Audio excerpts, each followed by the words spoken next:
David, after a blowout loss to the Clippers, you stressed it's one game. It counts as one. There's a chance to respond. I assume the message, the thinking is similar? Yeah, but we got punked, and we didn't play well enough, and they came out with the right intensity, and we didn't. I thought we let some open shots early in the game affect us how we played defensively. And, this is a team that does that. I mean, there's a reason why they have historic plus-minus numbers throughout this season is they put people away. So you got to have a much better start than that.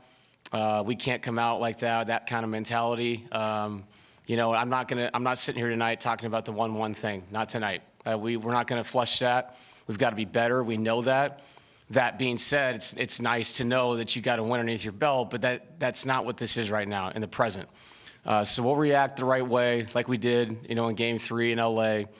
Bring a different intensity. Look at what they did differently. React accordingly.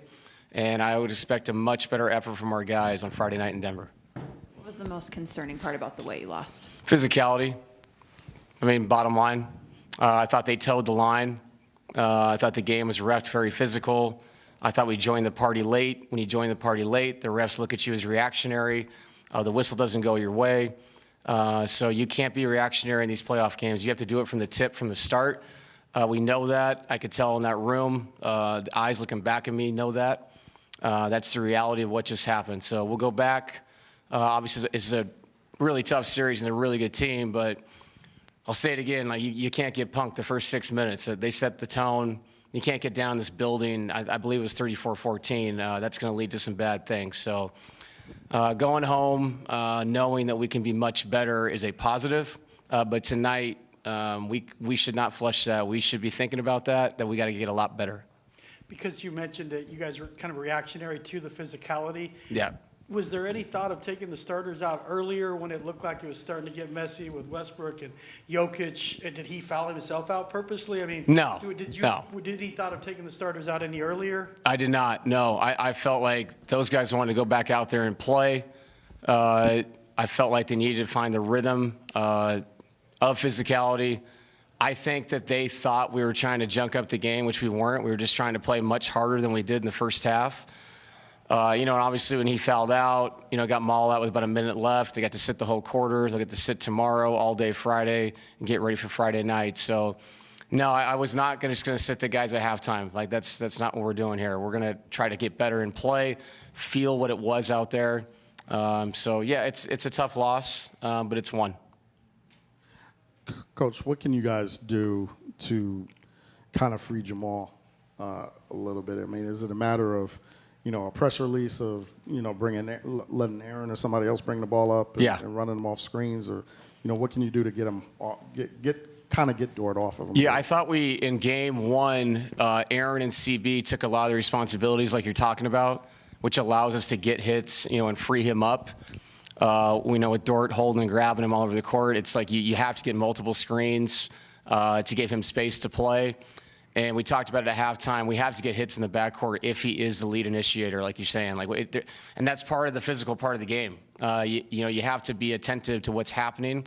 Your teammates getting pressured, and that's something we can get better at for sure. And like I said, I can sit here and say, again, it's 1-1, but that's another thing where you see your teammate out there being attacked by a guy. We have to do a better job of seeing that and making plays for him so he can play in space. Same thing for Nikola. Better spacing behind some of the switching they were doing, switching the smalls onto him, getting underneath his legs. We got to start lower on the floor, have tighter catches so we can play in offensive areas where we succeed. And we didn't do that tonight.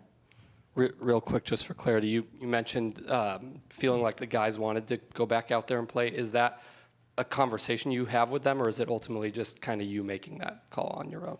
No, when I walked in the locker room, I knew they wanted to go out and play. It was very obvious. Yeah, I was going to play those guys regardless. Like I said, that's a lot of proud people in that room that want to go back out there and compete. And then they go to Jalen Williams pretty easy, the other Jalen Williams early in this game. Just what impact did you feel like he had on Jokic? Yeah, he fronted him. He got underneath his legs. The play he fouled out on. The officiating crew was good communicating that. They said, it could have been a defensive foul. They felt like the intent of Nikola was more aggressive. So we have to deal with that contact, and if they're going to front him, we have to space the court better. And actually, I thought when we did space it correctly, we missed a lot of wide open shots with all the guys in the paint there, packing the paint against his post-ups in isolation. So that's something you can build on when you show you had good shots, but then your intent to get back defensively has got to be a lot better.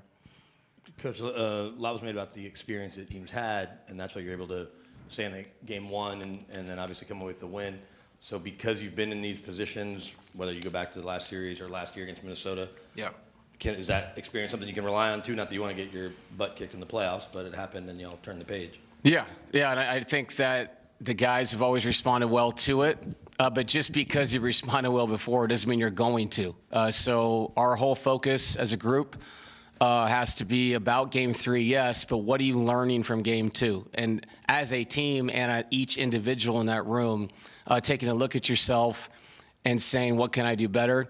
Me looking at the tape, seeing what they did differently, and reacting the right way for our guys to get them more organized against things that we saw tonight. You've praised the toughness of Michael Porter Jr. a number of times. Yeah. In a physical series, where is his fitness right now, and is that affecting him? It is. And, it's funny. You can tell when he shoots it, he's having a hard time with a full release at the top of his shot. It's almost like it's stopping at 90%, 85%. And the other thing with Mike, and he's giving great effort, the two-handed rebound against this team is so important. You can't go up with one. And tonight, I mean, when I say punked, I'm talking in a basketball term. 24 fast break points, 20 second chance points.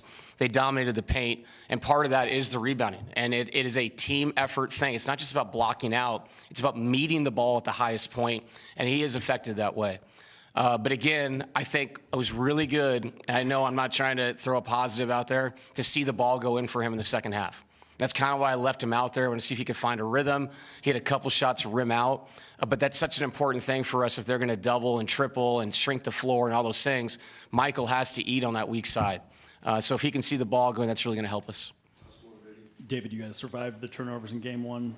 21 more tonight. Was Yeah. there a common thread in terms of lacking ball security in terms of what they were able to do defensively? Yeah, I mean, they got into us, and, we brought up the screening earlier. We have to screen better. Also, I thought there was multiple times where a ball was on the ground, and there's a 50-50 chance to go get it after they had a deflection, and they seem to get every single one. And now they're running out the other way. So there's so many fundamental basketball things about that game, being the reason why it got away so quickly.